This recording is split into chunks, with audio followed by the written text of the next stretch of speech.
اگر جماعت کھڑی ہو جائے اور آپ آئے ہی لیٹ ہیں باہر سے تو امام جس بھی حالت میں ہو اسی حالت میں شامل ہو جائیں اس کے ساتھ. اگر وہ کھڑا ہے تو اللہ اکبر کہہ کے کھڑے ہو جائیں. اگر وہ رکوع میں ہے تو آپ اللہ اکبر کہہ کے سورۃ فاتحہ نہ پڑھنی شروع کر دیں بلکہ سیدھے رکوع میں چلے جائیں. اگر آپ مسجد میں داخل ہوئے اور صف میں جب تک پہنچے ہیں تو امام سجدے میں پہنچا ہوا ہے تو آپ کیا کریں گے؟ اللہ اکبر کہہ کے سیدھے سجدے میں چلے جائیں گے. اگر آپ پہنچے ہیں اور وہ اتحیات پڑھ رہا ہے اور بے شک آخری والا پڑھ رہا ہے تو آپ کو ثواب مل جائے گا کہ آپ آخری میں بھی شریک ہو گئے. آپ اللہ اکبر کہہ کے نیچے جا کے اتحیات میں بیٹھ جائیں اور جب وہ سلام پھیر لے تو پھر کھڑے ہو کر اپنی ساری نماز پڑھ لیں. اگر آپ قیام میں شامل ہو جاتے ہیں تو آپ کی رکعت کنسیڈر ہوگی.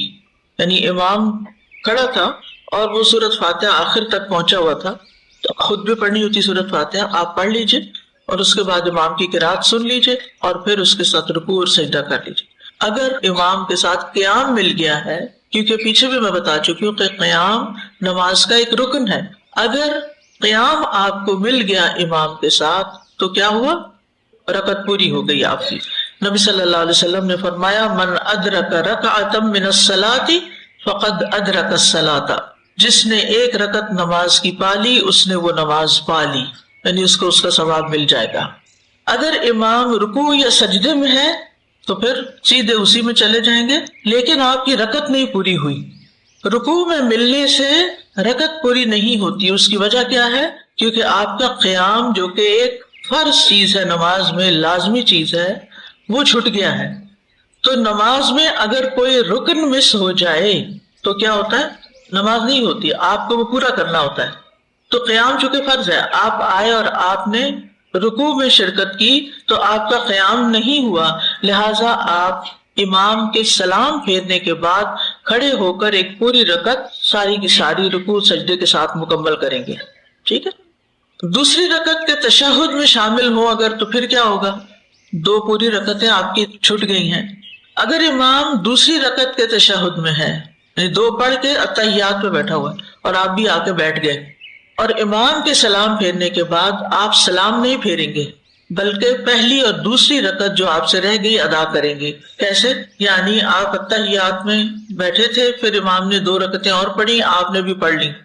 امام کی 4 رکعتیں ہو گئی، آپ کی کتنی ہوئی؟ 2 ہوئی.